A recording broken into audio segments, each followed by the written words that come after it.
Yo, yo, yo, what's going on, everybody? This is a Black Manga Critic here. We are live with another Hunter x Hunter stream. What's going on, everybody? Sorry for the delay. In the future, I kind of just want to make sure that we do get the stream going at the set time. But a lot of that is on me. Like I'll be like, oh, okay, it's like about to be 4, and then I'll start like setting everything up, and in my head I'll think, oh, it won't take very long to set everything up, but it always ends up taking a bit of time to get the stuff set up. And then I want to chat with folks. I want to chat with people that are gonna with my friends that are gonna be on the stream. So but in the future I'll do that earlier. Like I'll do that before like the hour, right? So that makes a lot of sense. But anyways, today it's going to be me and Tales of Color once again. Hi. All right. And we're going to be taking questions. So this stream is going to be a little bit different. So today what's pretty much going to happen is we're going to be taking questions for the expedition and Succession War stuff. Questions that you have about it. And if there are some things that you feel like, you need sort of clarification on, that sort of thing, let me know and I'll do my best to clarify certain things. And in the future, like I'm thinking about maybe having a stream like next week where it'll be more of a sort of like panel based kind of thing where like a round table where we have more folks on. And we talk about the arc in that way. But today is going to be sort of more just like taking questions, doing things like that. But and obviously it depends upon like who's in the chat, who's here. Let me share the stream real quick on Twitter so that folks know we're having this conversation. Sometimes like YouTube notifications are a little funky, so I was trying my best to kind of just like share the link on Twitter, and then then that works out. So let's do that.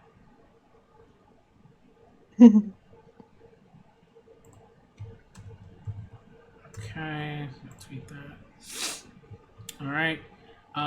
So let's see. I'll take that out of here. All right, but I don't know. I guess like I'm trying to think of. I have a lot. Like there's a lot in my mind, but I guess like what I want to start off by, I guess maybe just kind of chatting about is like thinking about just like the sort of setup. Thinking about just like before like questions come in and like people are in the chat and stuff like that. Just maybe like thinking about like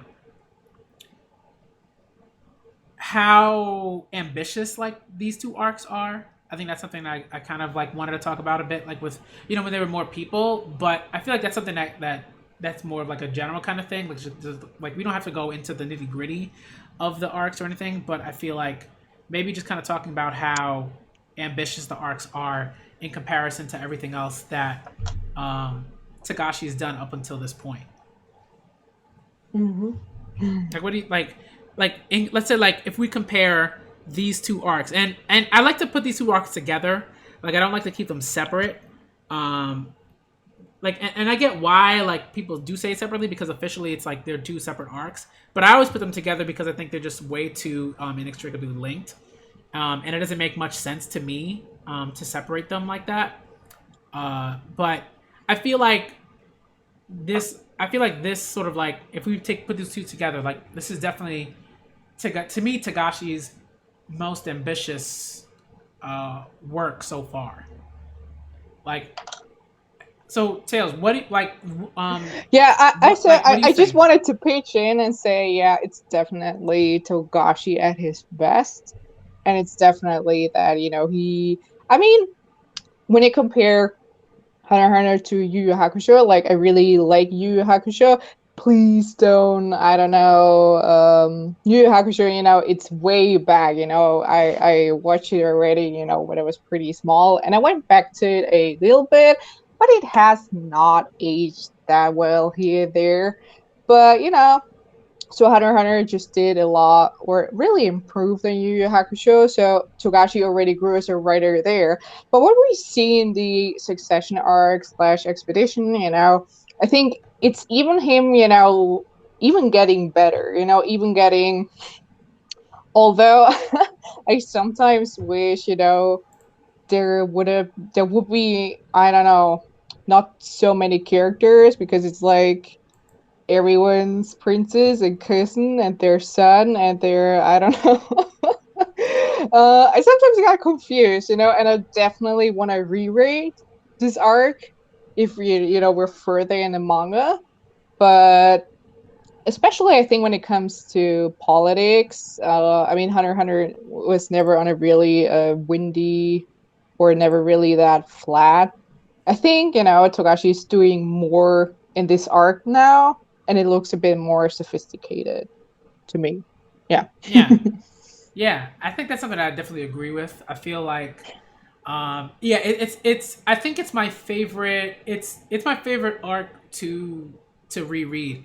I think the thing for me is it's with sort of most of the arcs kind of that we sort of seen in the past.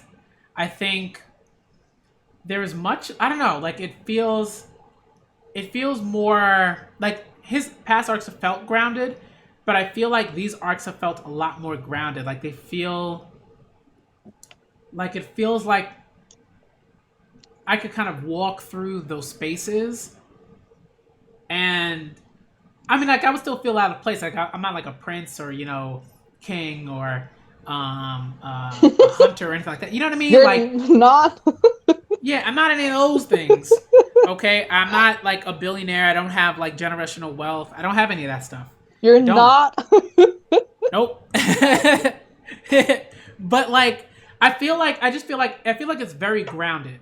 Like it feels like this is something that like some of the stuff feels like it's something that could happen in like or like not in our everyday lives, but it feels like that it's something that would be on the news, like oh when this thing is kind of going on where someone is going on an expedition, like someone is going like on a expedition or cruise or something, like you know what I mean, like it feels like something I'd see like on TV, if it or maybe to better put it, like it feels like something I would see on like a TV show. It feels like a TV show, like where every episode something is like legitimately happening, and there's so much drama. It feels like something like I see like on like prime time TV. Rest in Yeah. peace, Steve Irwin. Rest in peace. Crocodile Hunter. you know. But that's what it feels like. Yeah. It just feels much more grounded. So I haven't really thought about it like that, if that makes sense, but I can see that. Yeah. I don't know. Just Like I'm trying to like. No, sorry. Go ahead, Tim. Sorry. no, just minus the supernatural stuff and everything. But yeah, I can see that. Mm. But even that, like if like oh well, okay, I feel like minus the supernatural stuff, it'd be on like regular old TV, like just like regular like TV stations or whatever, and then the supernatural stuff, like you'd have that, and that'd be like a Netflix show or something, like a Netflix like adaptation of. I feel like that's where I would see that. I'd see that on like Netflix. Like Netflix would be that ambitious enough to try to do that. I mean, it wouldn't do an amazing job, but it would try. It would try. I feel like that's what I would see. I mean, there's Like a lot of expedition stuff on Netflix. Like I've seen this series where I don't know what it was called. I wasn't really watching it, but they went on to an expedition to Antarctica, I think. But there was supernatural stuff too. But forget it. I don't know what that show was called. But there's definitely stuff like that on Netflix. So yeah, and just like there are like so many there's so many like politics shows, where it's like I'm trying to there's like a whole bunch of shows on it, like House of Cards and like stuff like that. And not just Netflix, but like like HBO, Showtime, like those kind of like those networks had them a lot. So it's it's just it feels like I don't know, it just feels like a polished like TV drama, like a polished TV political drama. That's what it feels like. And I think, and and Mm-hmm. it's like the supernatural stuff is there too, but like even the supernatural stuff feels very nuanced in that particular way. Like it's like there are certain characters, and when they use their abilities, it's not just like, oh, I'm using my ability and that's it. It's like there are always like very particular reasons, and it's never just like I'm using my ability. It's like, oh, I'm using my ability, and now there's like a lot more drama involved in the story. You know what I mean? It's like if you ever have you ever watched like soap operas I don't really at watch all? that. Oh man, just ridiculous. Like I mean, I the watched the Housewives stuff. Wait, wait, kind of wait, wait, wait, wait, wait, wait. Desperate Housewives, but I think it's not really called a soap opera. I mean, soap opera fans are gonna kill me now, but Desperate Housewives, man, there was some weird shit in this town. These ladies were living. Oh my god. yeah, Desperate Housewives. That I mean, and I think that's why it was so popular. Like Desperate Housewives was like it was really like I mean I guess it was definitely soapy, but I think maybe like the difference between soap operas and like a TV show like that is like with soap operas you never like it's never so like intense that you're like whoa, like stuff just got real. It's like things are just like intense for like I don't know, it feels like what's the word I'm looking for? Like it's like for like a thrill. It's like they know like it's like like soap opera like producers and directors and writers like they know that oh it if I have like this character um end up in a relationship with this other character, it's like it's just for like the thrill. It's like it's whatever. It's like with soap operas, you always have like characters that are getting with other characters, and everyone is having sex with each other. Like outside of like like the children, because that's gross. Like yeah, but like the adults, all the adults are like constantly switching like shit, like switching and shifting and in different relationships with one another, and like that's like a hallmark of like soap operas. But like with like Desperate Housewives and other shows like that, like have that, but like that stuff feels more intense. Like when you're watching a soap opera, you're just like, oh, this is whatever. Like this relationship isn't gonna last. It's whatever. Like you don't take it seriously at all.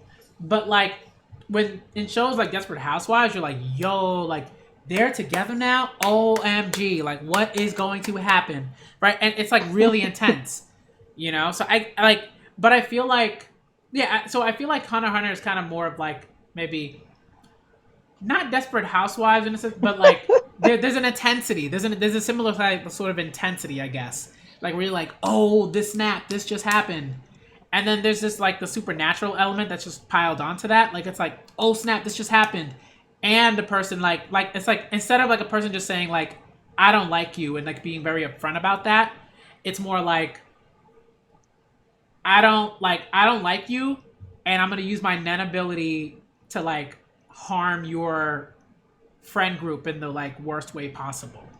It's like it's just different. It's different because it's Hunter x Hunter, but the intensity's still there. And it's like it's just it feels very dramatic, I guess. I don't know. It's a lot. It's a lot. I just read through the trivia of Desperate Housewives. And just reading, a summary and shit, oh my god. What was that show even? What was that show? I mean, it's ridiculous. I mean, there's like an entire, I don't know, 2 pages or 3 pages of people mysteriously die. Yep. And like yeah, and like that's Desperate Housewives. Like Desperate Housewives is a show where like I guess like it's like a lot, people end up dead. There are people who were like, oh, I don't, kind of like there's always like a little bit of a like who did it, but then it's like, oh, is someone gonna figure it out? And it's just a lot. It's just a lot. Desperate Housewives was a lot, like definitely. Shows like that, Gossip Girl, Sex in the City, like those shows were a lot in a very particular way, you know. Yeah, it's TV. I don't know. It was a form of TV I could never really get into. I don't know. I don't even know why, but it was too much. I mean, because it's the drama. It's like people like drama. People like people like to gasp when something happens at a very human level.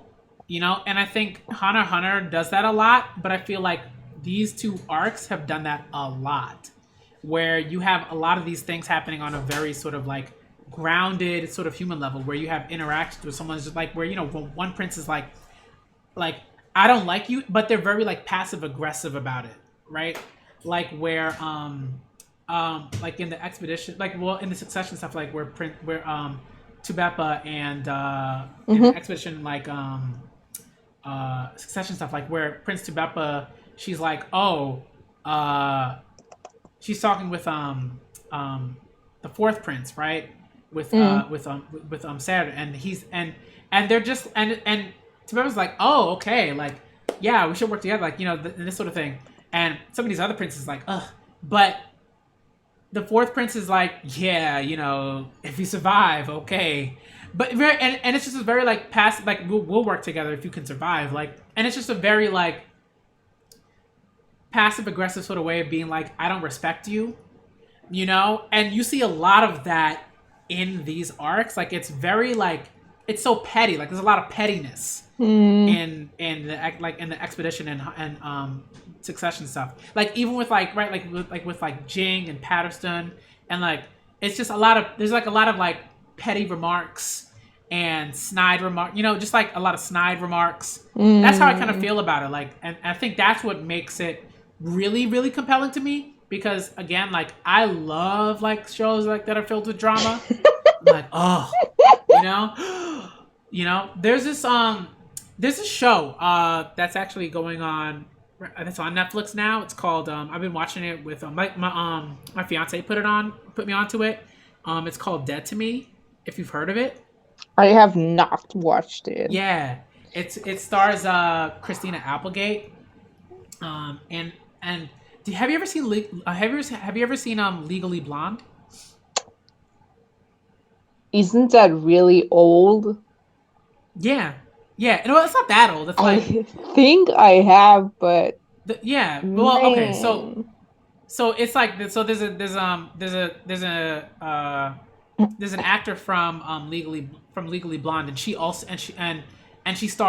stars in Dead to Me, and it's really good. It's like it's very dramatic, and there's just like it's just like it's drama. Like it's drama. I love drama. Like I love shows with drama in it. And people are being petty and passive aggressive and stuff like that, and it's just funny. It's funny. It's engaging. And I think these two arcs have that like in spades. Like there's so many characters that are saying certain things. Like right, Kurapika, whenever he's talking with like one of the bodyguards, very petty. Kurapika's very petty. And he's like, ugh, like your prince must be crap. Because like I can't. Right, he was like, I can't believe your prince would allow, like, I can't believe a prince would allow one of his bodyguards to act this way, right? And it's just like a very like petty kind of like remark, and then the prince gets super upset, and then the one of the fourth prince's guards gets very upset because Kurapika's basically like crapping on the fourth prince, right? And the guard, and that's stuff that I like. It's like that's like all over these two arcs, and I think when we look at arcs in the past, it's not to say that stuff isn't there, but I feel like there's so many more characters and there's so many more people who either have none or don't, that that like it again. That's what I sort of mean. It feels more real. I guess the interactions feel more real, and I really love that about these two arcs. Do you see that writing off in manga, in shonen manga, when you think about it? I think that's something that I kind of like. I also wanted to sort of like to see what you thought about because like how you felt about that because I think not really, no, not at that level. And and part of it is because Tagashi's has so many characters, doing so many different things and engaging Mm. with one another that I think that's something that can only I wouldn't say it can only happen in that sort of environment, but I think it definitely helps a lot. And so like I don't I don't know if I've seen that a lot in other shonen. Um, if I had to be honest, and I think it's right. It's not to say that we haven't like I haven't seen any character development or that or anything like that. But it's like this kind of like character interaction. It's rare in like it's rare in like battle like sort of shonen like battle Yeah. like manga. Do you know? You So, know, do you know another example, maybe? Because I'm thinking right now. Hmm. I think in terms of battle manga, not really. Um, because the casts are pretty like it's like they're small by battle shonen standards. I guess is the best way to say it because like the casts are pretty big. Like there are a lot of characters, but like this arc alone has so many characters. Yeah, that's what You I know? kind of said before. Like everyone's cousin and their uncle and their, I don't know, third grade son and whatever. Yeah. No, no, I'm just joking, but No, I know. there's a lot. It definitely, I definitely want to reread it uh, in the future to because with these low output and schedule and stuff, it's not the easiest thing to follow, I think. Yeah. Yeah, no, I feel you. Like, and it's like even now, it's like I have like there's the volumes that are out that have like expeditions content in them. Volume 32 has the first chapter of the expedition stuff. Like Mm. 340, like it starts with 340, I believe, and it starts with 340, and then after and there's like 9 chapters like for like the expedition stuff. So it's 340 to 348, I want to say, and then like 349 and onwards are like Succession War stuff. But like, yeah, and this is the thing for me. Like, I don't, and that's not right. It's not to say that all other battle shonen need to emulate everything that's sort of going on in No, no, no. right. They don't have to do that, right? We like. I mean, but But as an old reader, I have to say, I'm getting sick of the Shonen Jump formula. I mean, yeah, I agree. I Like it's and I'm like, wouldn't hurt. I mean, another manga I had to think about that came to my mind was actually Death Note. Would you agree? But it's yeah, a it's mind yeah. I would battle agree. manga. It's not the Yeah, with the that one came, and I think the drama aspect and everything was what pulled people into the series. I mean, there's a lot going for it, it's but I don't want to talk about Death Note now. But Death Note is one that came to my mind with similar stuff. yeah, and I think that's sort of the thing. It's like, it's like like when you, I guess, as a mangaka, sort of take those risks. It to me it pays off. Like it sort of breathes like a breath of it's like a breath of fresh air, like Mm, into your manga, mm, because I feel like, and that's the thing. Like I feel, excuse me, I feel like Tagashi does that a lot, with these arcs included, where he's always yeah. sort of trying to think like, okay, how do I, move the story forward in a way that how do I move the plot forward in a way that makes sense, um, without being like totally like ridiculous in a bad way, but also like, you know, but also try something new for myself. I think and I think he thinks about that all the time. That's what it seems like, because all of his arcs are so very different. The settings are very different, and so like it like the that difference like demands like a different set of characters and interactions. Yeah. I mean, I was just back then when Boruto started to air, I was like, I'll watch a few episodes. And I was like, no, I can't do this. And with Hunter x Hunter, I didn't get that feeling. I mean, no shade to people who love Naruto franchise. But, I was like, no. And I mean, there are so many episodes already. But I didn't see anything interesting or new or what could have pulled me in. And yeah, I mean, I wanted to talk about the Osamu Tezuka Culture Prize, because that was a bit of a debate. If that's okay. Excuse me. Yeah. Yeah, sure. Because we're talking about writing and Shonen Jump. You know what I think the core problem of Shonen Jump is? And I'm trying to get the list for the newcomer prize. But I think it's always the same people on the jury. There's always Ichiro Oda. There's always, I don't know. It's always, there's the men, issue that, there's usually one woman or none. Although several women are working at Jump, so they are massively underrepresented. And then it's always, the same creators who choose, the winners for the Tezuka Newcomer Prize, for the Jump Prize. And I feel like this just keeps, the wheel keeps turning kind of. And it kind of prevents something innovation, and it kind of prevents, I'm not saying that Oda is a bad creator or anything, but does he deserve to be there like every year? I don't think so. Yeah, I don't know. I feel. And I think feel you. you see that, and this is why the magazine's kind of stagnating, or I mean, is it stagnating? I mean, sales are pretty good still, but I don't know. There's just it's always the same people on juries, not many different perspectives, and this is why I think the formula gets recycled over and over and over. No, I feel you. Yeah, and I feel that with shows, and then there are shows that actually try to be something new, like The Promised Neverland.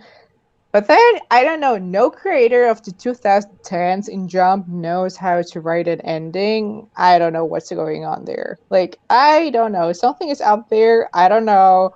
But I had to drop so many series, even, the ones that tried to do new stuff, because I was like, girl. It just fell. It just fell off. Like, I think there are a lot of series that I just don't like. After a certain point, I just kind of stopped reading them, and and that's kind of how I felt about them. Like, The Promised Neverland was one that I stopped reading for a while. Like, I think it was like maybe like 2 months or something, maybe 2 or 3 months, and I just stopped reading it. And it was just because I just wasn't invested in reacting to it, and I wasn't really invested in coming back to it. But then I was like, you know what? Let me see what's going on. And I was like, okay, but I was still kind of disappointed in terms of like what I read, and I still have to like read there. I'm probably like a few chapters behind at this point. I'm probably like 4 or 5 chapters behind right now. Yeah. But it's like, I know I'm going to react to it. At some point, maybe tomorrow, maybe next weekend. I don't know, but I think like there were a lot of series like Black Clover. I just got disinterested in. I was just like. I was reading it, and then I was like, I don't know what's going on here, and it just got too ridiculous for me. And things can get things can get ridiculous. Like, there are anime and like manga that do that and do it very well. Like Fully Cooley was like absurd, maybe like even like absurdist in some ways, but that was great. And like Durarara, right, Man, was that's one also of kind of like, like Ryo you and know, Narita is if anyone is anyone up for a stream, like Bakano is one of my I can't yo, pronounce it's Italian anymore. It's one no, of my you, favorite shows of all time. Like and I haven't checked it out, even though I know that people love it, and I know that I would love it. I just need to sit down and like watch it. But I'm so bad at and sitting down and watching anime.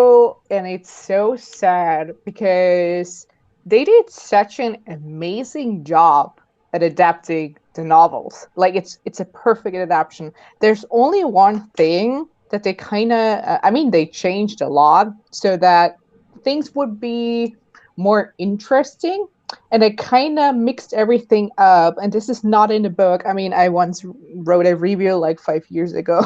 It's been a long time, but there was only one inconsistency that then didn't make sense in the show that much. But if you really thought about it, but Okay. they never made a second season because there's a lot of content, and so people were like waiting for an official translation of the novels Oh, and to okay. check them out, and I stopped reading them because actually what made the novels good was what the anime made out of the novels. Because Oh. I was like, the books are not written that well. They're not. Mm, I don't know what really made, and this is why it's so sad that they never continued the story or adapting it. Because I mean, the content of the books, what comes later on, there's a lot of more fleshing out the characters, more backstory, more blah blah blah, Yeah. more, and it would have made for a great second season if the same people would have worked on it again. Because wow, Mm. yeah. And Okay. Durara is a show. I mean, it has some garbage in it. I think. I mean, if I were to go back, I watched it 6 years ago, probably, and I really loved it. But nowadays, I would be like, there's some stuff like one character, like the Russian black guy Oh who yeah, yeah, yeah, yeah. Yeah. that's Okay. not good stuff. Yeah, I That's feel not, you. I feel you. yeah. No, yeah, and that's the little thing. It's like, Well, it's like and I would agree. Like, I think there are shows like that where, I know if I came back to it after a certain like amount of time, I'd be like, oh, this was kind of, but I guess like I guess like I think that's something that at the very least, Shonen Jump mangaka and editors, right, could try to push and work together to create and nurture. And I think like a lot of like, and it's not to say that there aren't any manga that I don't enjoy. I think there are some manga in Jump that I really, really enjoy and I think are like awesome. Like I love like Haikyu is probably my favorite that's in Jump at the moment. I love mm, I love it. My hero is enjoyable, mm, but if someone asked me which one I enjoy more, it would always be Haikyuu. Like, it'd be by like a wide margin. Like, again, I enjoy certain things about my hero. Like, I'm like, okay, here's a chapter. I'm gonna read it. It's gonna be cool. But like, Haikyuu is, to me, it's on another level. Like, and that's how I feel. And that's how I feel. And that's how I feel about that. And I think to me, it's like, again, it's like there's there's a way in which, like, with Haikyuu, yes, the sports part is important, but the character interactions and conversations and thoughts about things that aren't necessarily related to sports, um, you know, there's yeah, that's rare feelings in a about how, sports manga. like, that stuff is like, it's much more about that than the sport. Like, but yes, it's gonna be volleyball because it's a volleyball. Like, it's titled volleyball, right? But Mm, it's just, it's like consistently, consistently. And I think with like other shonen manga, you don't necessarily see that. You don't see that in the same way. like with those kinds of manga and Jump, you don't see that. Like, it's not the same. Like, if I compare like Haikyu to like an Eye Shield 21 or Prince of Tennis or Kuroko, you know what I mean? Like, Prince of Tennis, I don't know, it was so over the top. it was ridiculous. It was ridiculous. And the funny thing is, I enjoyed that. Yeah. But then it just got to but then the mangaka tried to like, start a new series, like a sequel, and it's a disaster. Like, I haven't followed it in like years. I don't know what's going on with that, but like, to me it's a disaster. It like totally threw away everything that made Prince of Tennis readable. And it was just like, we're just going to leave the absurdity. But Just we're like not going to like JoJo have any nuance author to it. would try to write a serious drama now. Yeah. Yeah. It's just, I don't know. I haven't even checked that out. Like, Don't even bother. Don't even bother. It's like, to me, it's like, actually, it's good if you want to laugh. Like, if you want to laugh about it, just like how absurd it is, like in the worst way, then yeah, go check it out. But like, outside of that, I'm like, there is nothing here for anyone that's like into manga like Haikyu. There's nothing there for you. Nothing there for you. But yeah, like, oh, okay. So let's see. Question: would y'all want Gon to stay as an enhancer or a different Nen type? I don't know. I think to me, I want Gon to stay an enhancer because that's very much so who he is. It's a big part of his character, and I feel like if he was a different Nen type, it would betray. It would kind of betray like who he is at his core, Like I think I could understand. Like could he have another different type? Yeah, but I think being an enhancer is so integral to who he is that it would be very. It would feel kind of wrong to change that. That's how I feel about it. Junkin is amazing, so enhancement, yeah. It's just like enhancement, like that's it. That's him. It's like if you change Crollo to an enhancer, it would be weird. Like, it would just be so odd. It'd be so like, I don't know how I'd feel about that.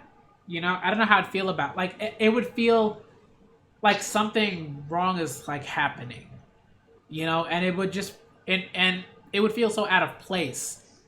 But like, to the story, but could you have like fan fiction where Crollo is a different Nen type or something like that, or go into different Nen type or whatever? I think so. I think that'd be fun. Like, fan fiction's great. Like, I love fan fiction. So like, I think that would be a great place, like, to sort of explore that and figure out what would happen if Cone was a different Nen type, but his personality be different. Like, is that something that you would have to do? Would you have to like write Gon differently in that way? Like, if he was a transmuter, would he like would you have to make him a little bit more sneaky and withholding about certain things? I don't know. But that's a good question. Like to me, like, it's always interesting, like, to get those kinds of questions. I like that. That's a good question, Vaughn. But yeah, I feel like Hunter x Hunter just does it does that. Like, it tries to really push, and I feel like a lot of Shonen Jump manga don't do that. Like, I wouldn't say they don't. Like, I think obviously writers are trying, right? Like the manga are trying. Like, they're trying to be like bold. They're trying to do like, right? Like, the effort is there, but they're not doing it. Like, they're not, like, the result isn't there. Like, like, to me, Black Clover doesn't like, and I read quite a few chapters, and it just doesn't feel like a manga that is. It's not doing a lot in the way of like trying to do something very different and trying to sort of say something different through that manga. And I feel like Haikyu is trying to do something that's a bit different in a certain way, in terms of sort of like emotional vulnerability, and and I won't say different, but like, well,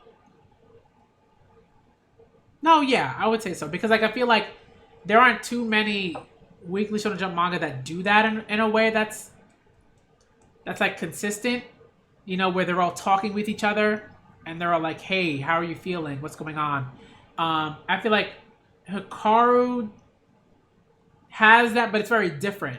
But I feel like it's like Hikaru sort of explores like what it means to withhold and what it means to sort of try to go through things on your own at a certain point, and why that's not good, right? And what can happen if you try to work through that and come out of the other sort of side of the tunnel. But like Haikyu is like really big about emotional vulnerability amongst like the boys and the teammates and all that. So that by the time you get to like where we are now, these characters are who they are because they've gone through all of that when they were younger. But like, a lot of other manga, they don't seem to really do that. It's like it just takes too long for that stuff to happen. It's like that's one of the things like I feel like, it's like it just takes too long for certain things to happen and for things to be said out loud. And I'm just like, I'm over that. Like I'm over the like, oh, I can't say things because boys aren't supposed to say things to each other. I don't like that. I want shonen manga with boys that can be emotionally vulnerable. That's what I want. I want that for all of the Shonen Jump manga. All of them. But I think it's something Jump has done for a pretty long time, in my opinion. Not in the way that like, I don't know. I would say like they've done it, but it takes them so many chapters to do it. You know what I mean? Like, okay. I feel like Okay. Like Haikyu does that from like chapter like 1 and 2, and if you look at like older manga, you'll get these like instances where it's like something massive has to happen for those characters to be open and to express how they feel about things. And it's got to be this big thing. It's got to be this big battle, or it's got to be someone dying, or it's got to be, like, you know what I mean? And like, it's got to be this like massive catalyst. Like, but I think with like some manga that have come out more recently, and I feel like Hikaru no Go is one of those manga that like, I don't know if it does. Like, it's different. It's different. I wouldn't even say that Hikaru does that like straight from the get go. I don't even say that does that, but it does something very different that I feel like is useful too. But Haikyu is like one that does that from the get go. It doesn't take someone dying or some massive loss or anything like that. It's like we're just practicing, or we're just setting the ball to each other randomly. Like outside the school, whatever. It's very simple instances, and like I think Hunter x Hunter is sort of like does that fairly quickly. But it's a bit. But I don't know. It's a bit too not too grounded in reality. I mean, we just talked how it's more grounded in reality in later arcs. But I think like at first, but at first, Do you think that Tagashi maybe realized that initially, and was like, oh, I gotta do something different? I don't know. I don't know, because it feels like maybe, but I wouldn't say that that's something that Tagashi, like, I wouldn't say that that's necessarily one of Tagashi's strengths initially. Although I do think he's trying to develop that with Gon and Killua, but I don't think he's great at that with the rest of his cast necessarily. Like, he's not like trying to do that with everyone, just with those two. And maybe a bit with Kurapika, like when he has sort of like his own arc and that sort of thing, with York New. because like York New is very much so an arc about you know, talk to your friends, be open with your friends, and I think that's good. But it's like York New was like after like quite a few arcs. It's like you have to go through the Hunter exam, the Zoldyck retrieval, the Zoldyck, family, Heaven's Arena. Like that's like 3 arcs that you have to go through before you get to sort of like be open with your friends. And it's not to say that you don't get that at all in Hunter x Hunter, but it's like, but you don't get it at that you don't get it at that potency that you get it in York New. I don't know. I guess like a question you would be like, before we get to the question in the chat, to Bone's question is like, what do you think Shonen Jump needs to do to sort of like get out of this sort of like story rut that it's in? Because I would agree. I think that like, like I like whenever I'm looking through like Shonen Jump's like new stories and stuff, I usually tend to be pretty bored. Like usually I'm like, okay. And I think the only ones that I really like at the moment that I'm reading are, when they're out, obviously Hunter, like when it's out, obviously Hunter x Hunter. But outside of that, like again, My Hero's cool, but even that I'm sort of like, okay, I kind of know what's happening. I can like predict certain things and that sort of thing. But like Haikyu, Spy Family, and and what's another one?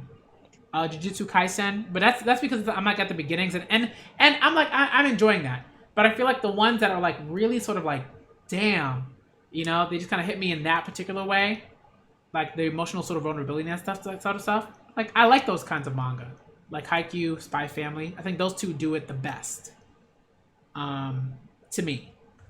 But I haven't read Spy Family, but I want to. Spy Family is really fun, and it's just like it just kind of lifts your spirits. It's a fun manga to read. It comes out bi-weekly, but it's great. I love it. I love reading it. It always makes me laugh, and it always leaves me happy when I'm done with it. And I think that's important. I have to check. I have to bookmark that. Yeah. Let me see. This is a question for you. Because you are the JoJo expert here. I am in no way a JoJo expert. That is not my thing. Not to say that JoJo isn't my thing, but like if someone came to me with a question about like JoJo, like this kind of question, I'd be like, okay. This is for you. It says, will we ever know what happened to Giorno Giovanna at the end of part 6 with Requiem? He wouldn't be affected by Pucci. Like, what? This is your question. This is not my question. Go for it. Man, what you don't know, my friend, is that part 6 might have the most controversial ending of any long running Jump series. Or one of the, because and we're diving into heavy spoilers now, so if you haven't read it, so I don't know what Araki was really going for, but he kind of, how Araki does it, he kind of changed his plans. And he actually wanted to get away from JoJo. He was kind of but he was kind of done with the original JoJo universe, and that's why he wrote this pretty over the top ending. That if you think too much about it and how the time acceleration works and stuff, that doesn't make too much sense. And what happened to Giorno? So when you read the manga, he is implied to be there. There's an implication. Maybe so Araki is foreshadowing that he's going to show up, and the problem, and I think, and then he just doesn't, like, Araki never wrote it in. What happened to the Requiem? I mean, Giorno still has the arrow, so he could go Requiem. So, and what I thought would have been cool, when we were in Florida, and Made in Heaven is doing its work already, and I thought it would have been cool if Giorno would have used Requiem to walk up the road to the Kennedy Space Center. Yeah, I know, BMC, what you're thinking right now. This is, yeah, it is out there. It is, Jojo. Until part 4, till part 6, Jojo was a normal series compared to the rest, And what I would have loved to see would have been, Giorno walking up, the road like Dio did in part 1, actually, where he walked up the mansion. This is what I would have thought would have been really cool. And I think Giorno could have, I don't know, arranged Josuke or anything, and they could have defeated Pucci as an entire family. And I think this would have been a very, very satisfying ending. And Araki still could have been done with Jojo. But what happens, no one is showing up. Everyone is just dying. And, except for Emporio, he got away. And then we find out that the universe goes back. I mean, it's really complicated what's going on there. But then but Pucci cannot do the full circle of, creating his own universe. Yeah, it happens. It happens, He gets killed by a 10-year-old with a gun riding on a dolphin. It is what it is. Yeah.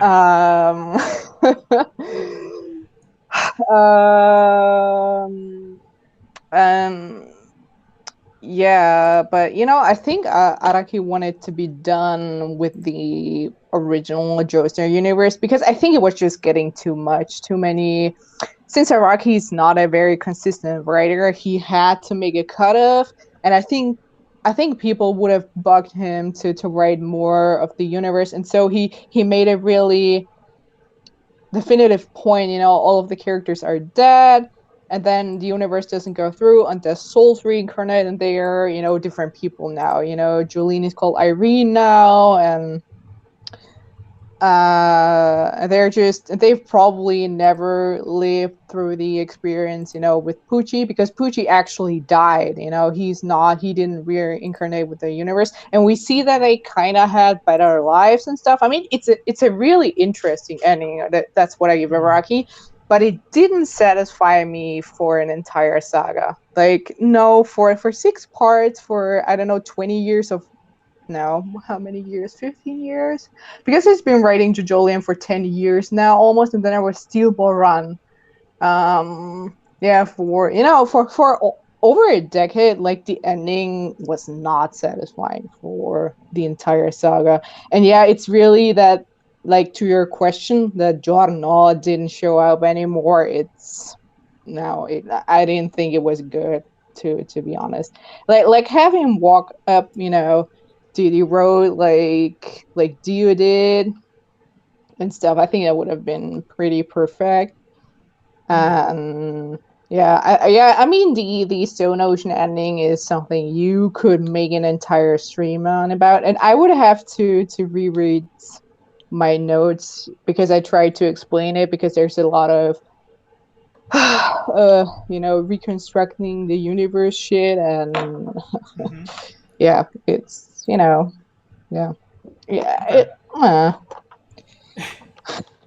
hope it answers your question. No, I think to me that was pretty thorough. Like, it was pretty great. It's pretty great.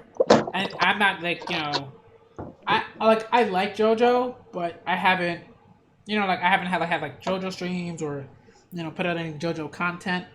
That's something that I should probably like work on. Not soon, anytime soon, because I'm like reading so many other things.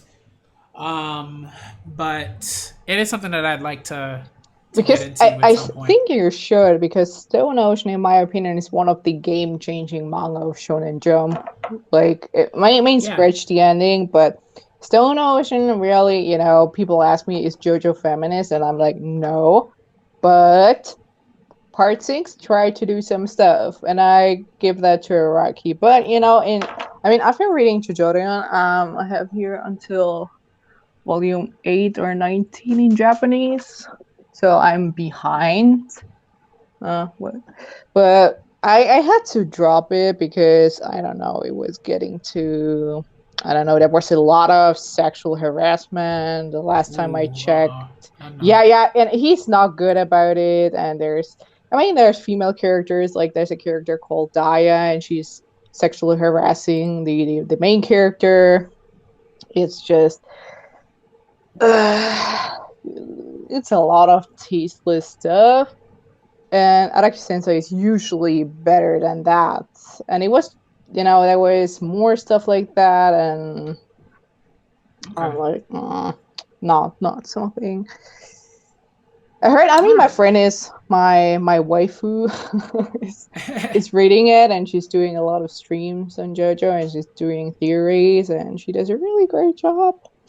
Yeah. But I'm a bit out of the loop with JoJo right now because Araki, he's doing his own shit like he always did, but no. And BMC, the next issue is that you cannot officially read the volumes because I think Yeah. the English release is still a Diamond is Unbreakable at part 4, which, if you have not seen or read part 4, I highly recommend it. It's one of my favorites, and I think it's where JoJo starts getting good because, I don't know, 1, 2, 3 for me honestly did not do it. Okay. All right. I mean, it's definitely like something I want to check out. Like and I mean, part of it is because I've the thing is like I remember reading when it came to JoJo, like reading. I remember reading up to. I remember reading part.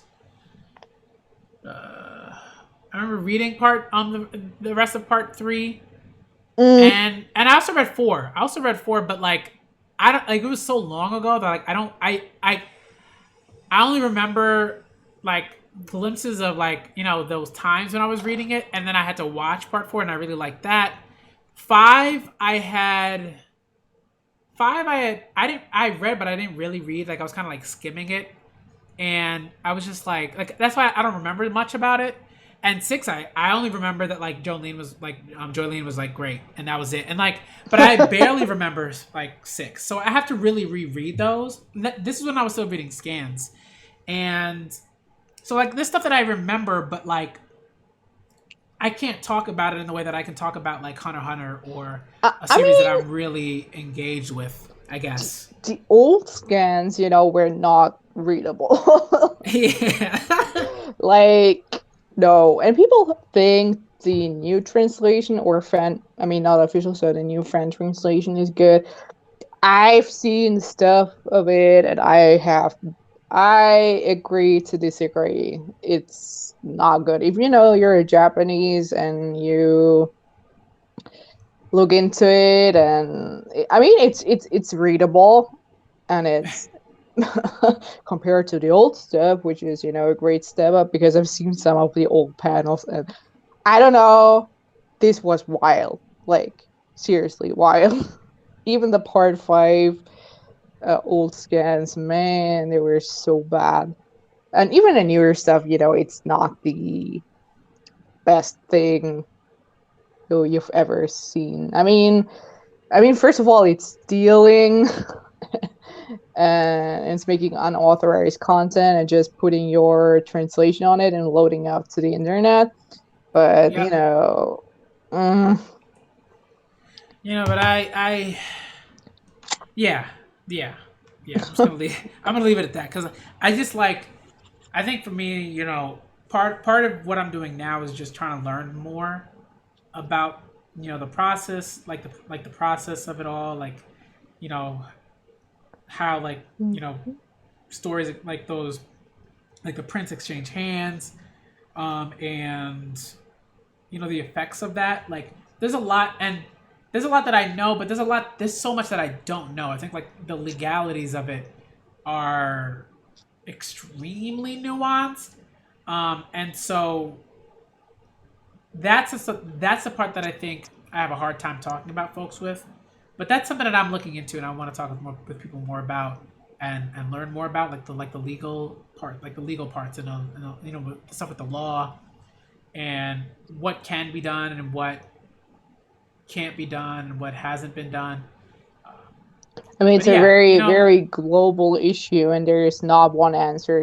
It's uh, even if I don't know, let's say you do it in Germany, you upload the shit in I don't know, you there is I think loopholes are pretty and gray zones. I mean, I'm not talking the ethical standpoint, but I think it's legal to upload an officially translated English manga in Germany because they don't have any rights there.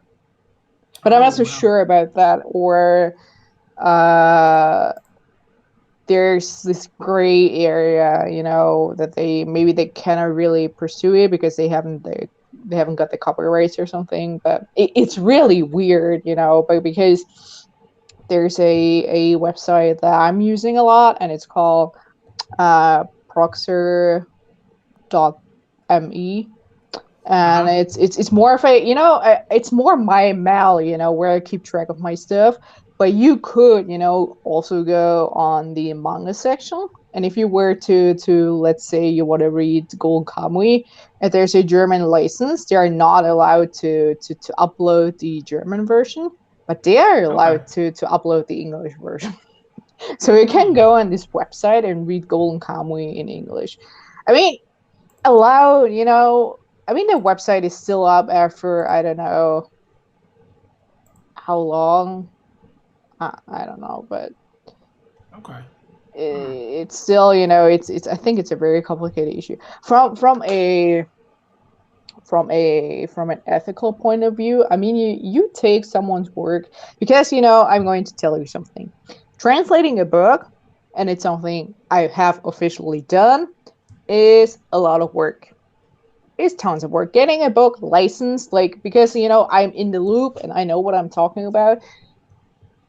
There are so many things to consider and discuss. I mean, translating it might not even the worst part of it, but there goes such a lot of work into it. You need to find a publisher to get it licensed. You need to know, okay, how much, what's the budget. You need to find, the graphic artist. You need to there's a lot of stuff you need to consider. And the people need to work together. So I just, I just got done with another book, and I'm glad it's finally done. But there's talking to the author, talking some. I get to talk to the author and what they want with their product, and a yeah, scan later takes this right from the away from the uh huh, creator. And this is just, the unethical part of it. You claim to love something, but you just steal it from the person and you throw on your own translation. Like, I don't know what qualification you have. I don't know. You don't get to the author and discuss technical stuff. You don't get to, and for me, this is just a big issue. And I don't know, anyone who's worked for a publisher already will tell you that, I guess. They will yeah, say, no, that's, but I just know the work behind it, uh It's huh. like, it's not, It's a lot. yeah. And I mean, I've seen the worst scans. Like, I think the funniest, I tweeted it out, was the manga Arte. It's being scanlated by a dude who neither knows Japanese nor French. Oh wow. and he just puts the French text into Google Translate, and then edits the text, and then puts up the manga. I think this is the wildest stuff. Wait, disclaimer. I just had to Google it. This compilation was produced by someone who understands neither Japanese, the Wow. original language of this work, nor French, the edition which this compilation is primarily based on. Yeah, I think that's sort of the thing for me. It's like, it's like I I understand that there are like differences. Oh, and folks that are watching, like, this is kind of like this is kind of just become like a general manga conversation stream, which is fine with me, because I can talk about manga all day and anime all day. But like, for those of y'all that are watching, I'll change the title, when the stream ends. But like, it'll be like, the Hunter x Hunter stream became a general manga stream, which is fine, because this is what happens. Like, it tends to happen. But I think like there are people who have certain ideas of what of how things should be translated, and you got to make sure that well, not even that. Well, not even not well. Let me shift.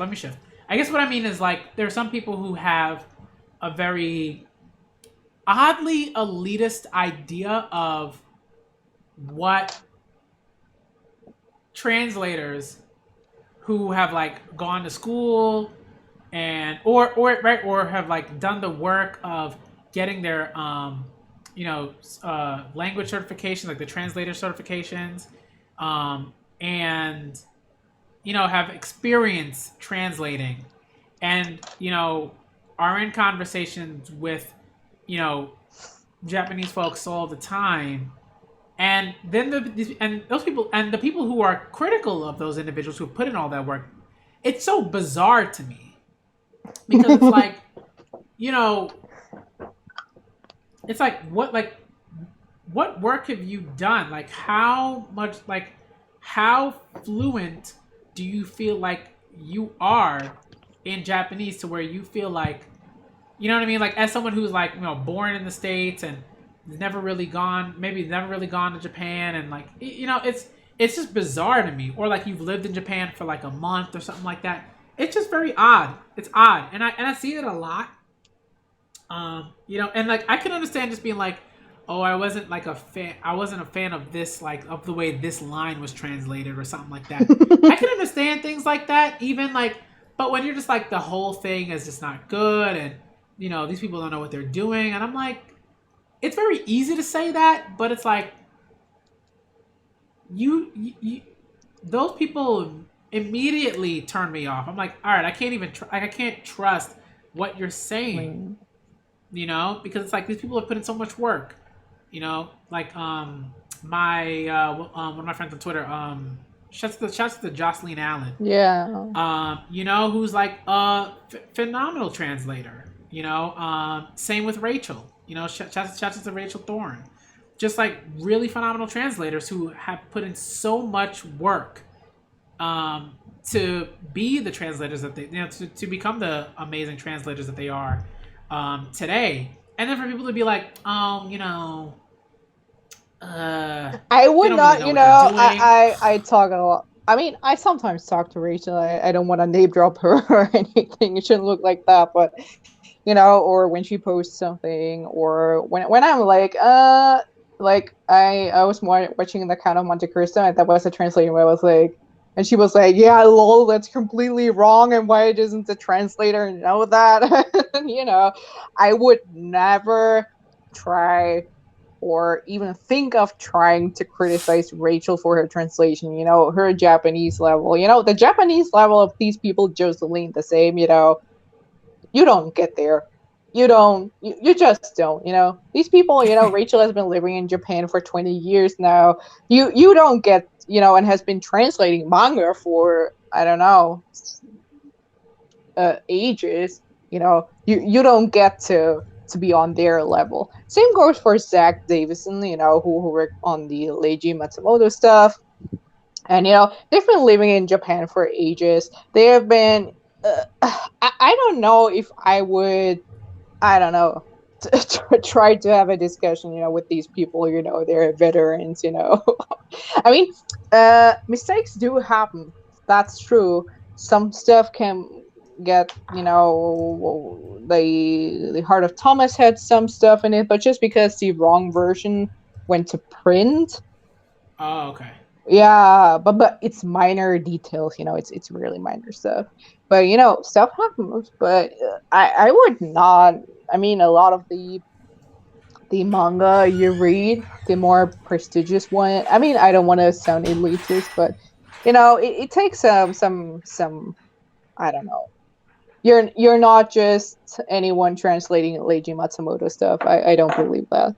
Or Yeah. legends like Morohagyu, you no. Um, and I know from Rachel because she asked me some stuff regarding the Poet Clan, regarding some translation stuff, and we talked a lot. And she even told me that she accessed some name bank, I think, for I don't know how many dollars to research to do some very very detailed research how to just name a character, like where she even had to pay for it.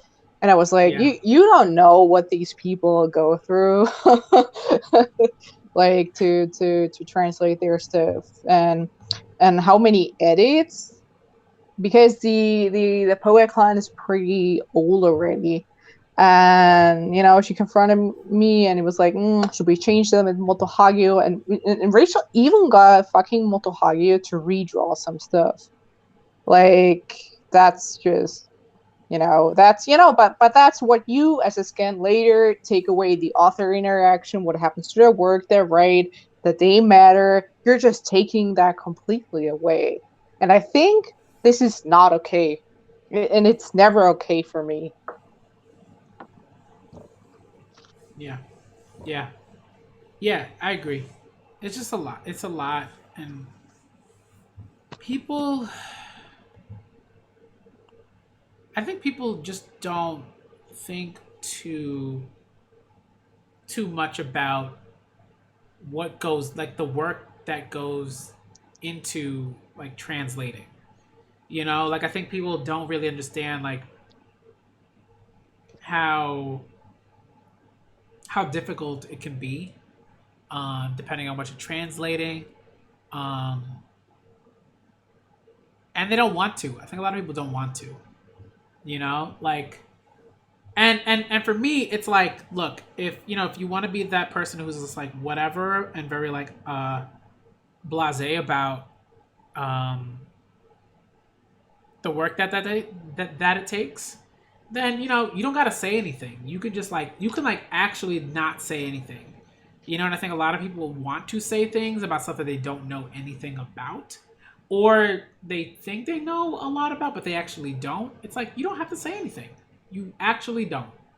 You can just do whatever it is that you're doing over there, and keep on keeping on.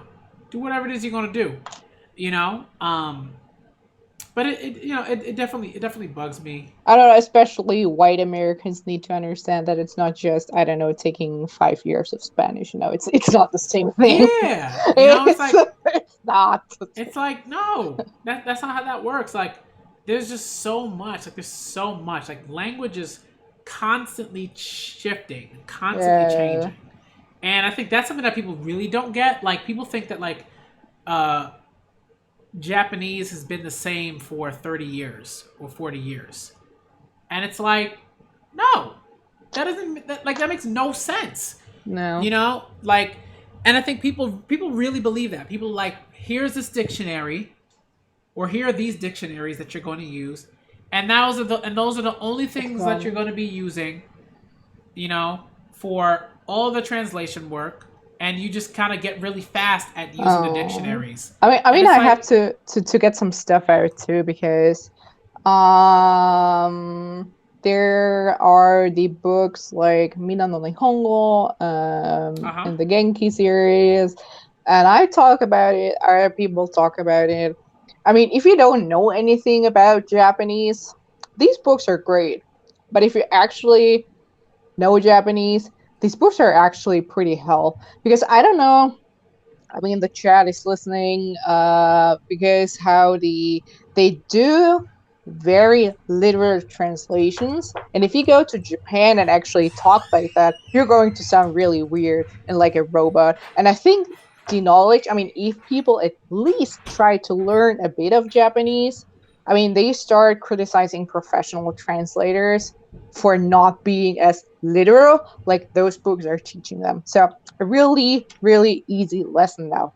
um to how to introduce yourself, like the I'm pretty sure the Mina no Nihongo book says like, for example, watashi wa ana desu, and this is wrong. This is just a very very literal English translation. You don't say that in Japanese. And this is where it starts already, you know? Because you just say, I would just say, Tales this. Yeah, and now I have the very strong accent, but, Hmm. but you know, it's just, you know, if you say, watashi wa Tales this, it sounds very, very off. It's like you would say that in a context where someone, let's say, says a wrong name and it sounds a bit passive aggressive, you know, or no one knows why you're just using your pronoun in that way. And I think, you know, this is yeah, but this is something you don't know. This is something you don't know if you're not taking a good Japanese class, or, you know, and then you shouldn't criticize a translator who is not doing literal work, because, you know, I peek at I peek at fan translations very um I mean, I peek in there, you know. I read the first page of the Promised Neverland, and sorry, I was like, this does not sound good. And then I read the official version and was like, okay, the writing is, I mean, you know, the writing is good, you know, and I see what they did there. But, you know, the Promised Neverland scanlation was just very literal, so literal, and the Uh official translation was just, the writing was just way better, you know, and the characters seem completely differently, and this is different. They seem completely so blah.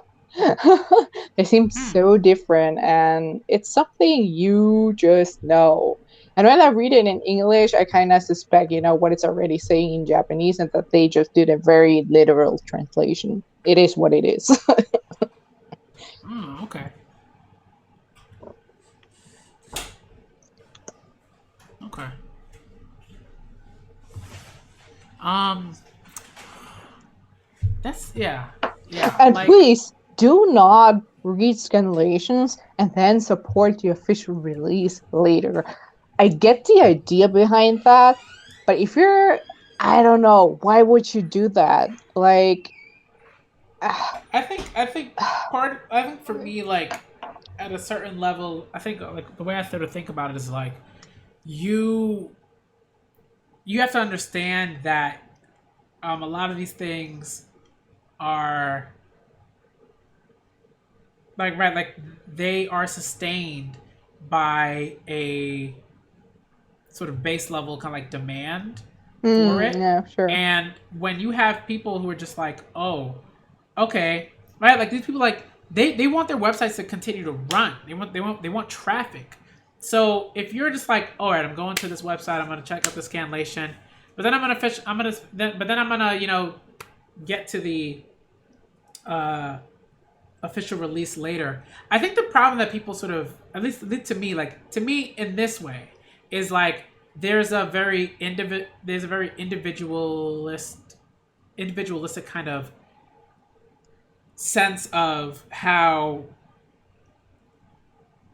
like product gets consumed, and it's like that, like, and it's like it doesn't work here because it's like you're not the only person that is consuming said thing. You know what I mean? Like, I'm not the only person that's like reading. Well, I mean, not now, but like, I'm not the only person that's like, let's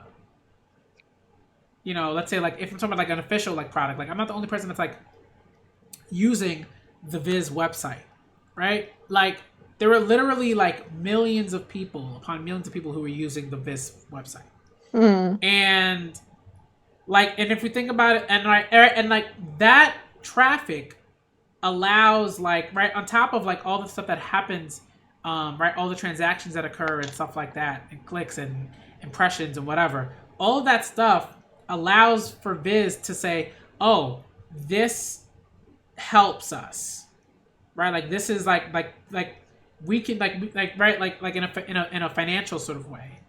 And when you think about it, like when you think about like scanlation sites and stuff like that, like the reason those sites were able to sort of run in the way that they could, was because it wasn't just that, like, right, because it was like, because one, people were come flocking to the sites and giving those sites traffic, but two, because that would like have like a direct effect on like the money that they would make because of that traffic.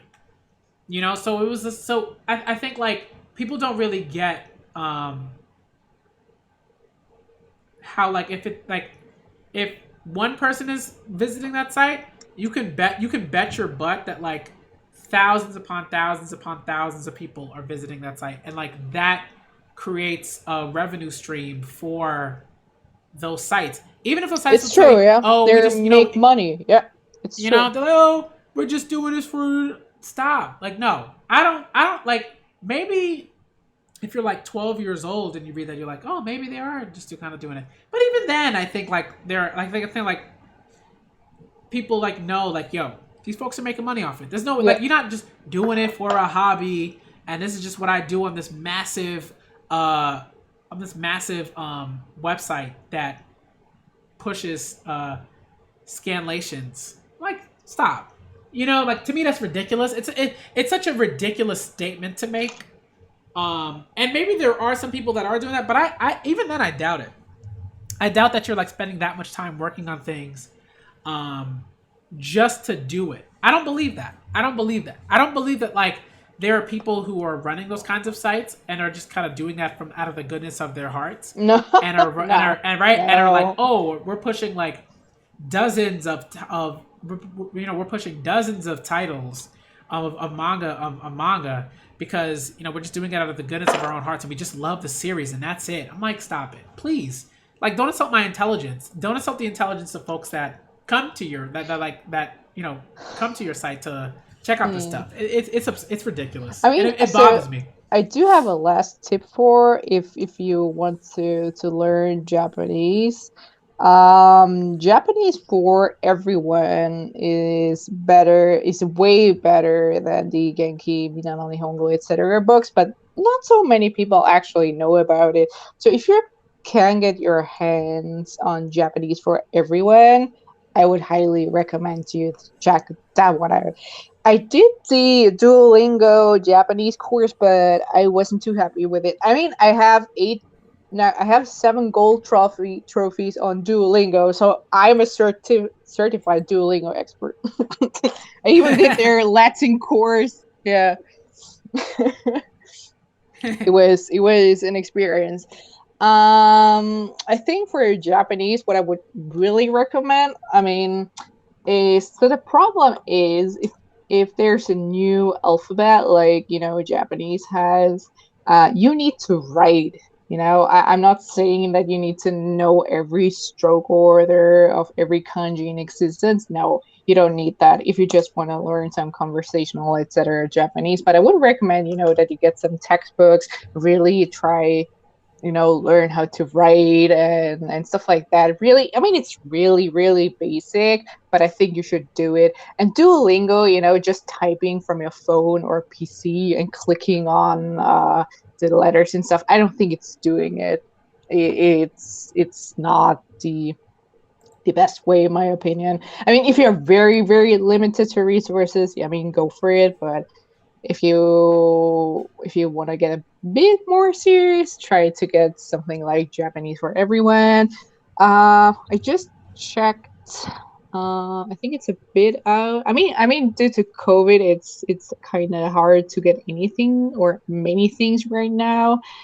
Um, Maybe your bookstore of the bookstore of your choice can order it or something. It's iBook I would recommend to beginners. And I mean, I checked out different stuff. Like there's a manga book. I don't know if that's available in English, if I'm honest right now. But there's a manga book who wants to teach weeps, Japanese or so. Don't waste your money on these books. Just don't. It's a waste of money, like really. Okay. And there's a kanji book I have. The It's behind there somewhere. Um, I don't know. It's memorizing the kanji or some stuff, and it's I think it's really outdated stuff because you can find to help you to memorize the kanji. You can find all the stuff online already. So yeah.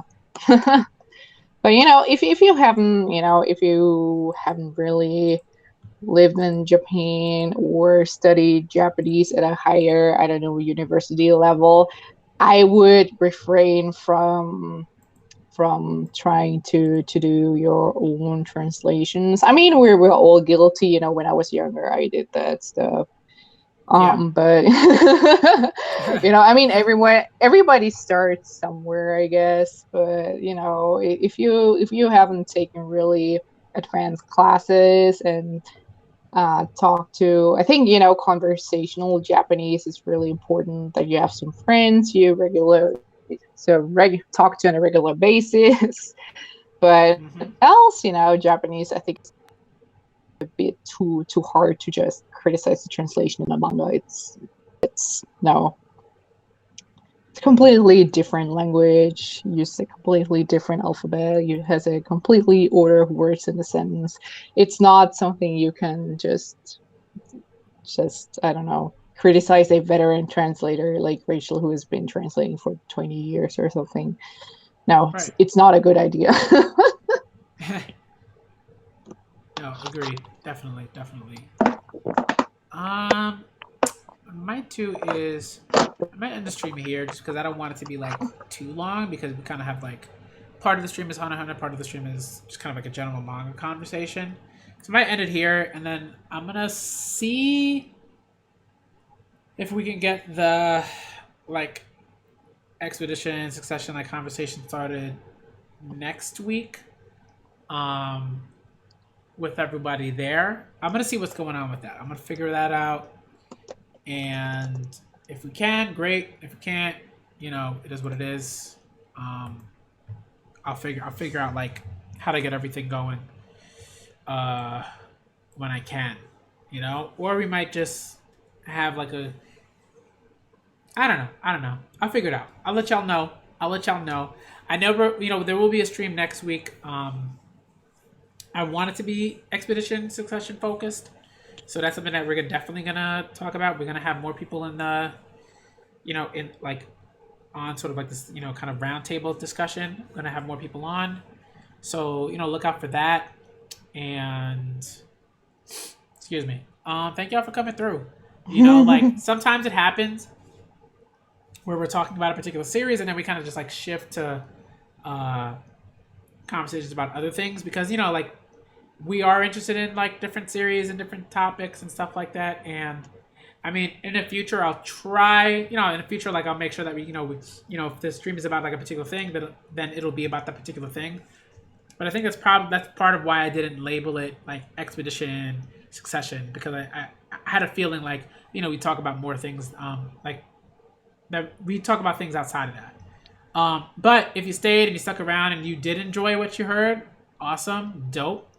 Um, Next week will be very sort of like Hunter x Hunter centric, I mean, I and think I wanted to do the Homo Misia stream, if I'm not mistaken. Like, I don't know when that's going to happen now.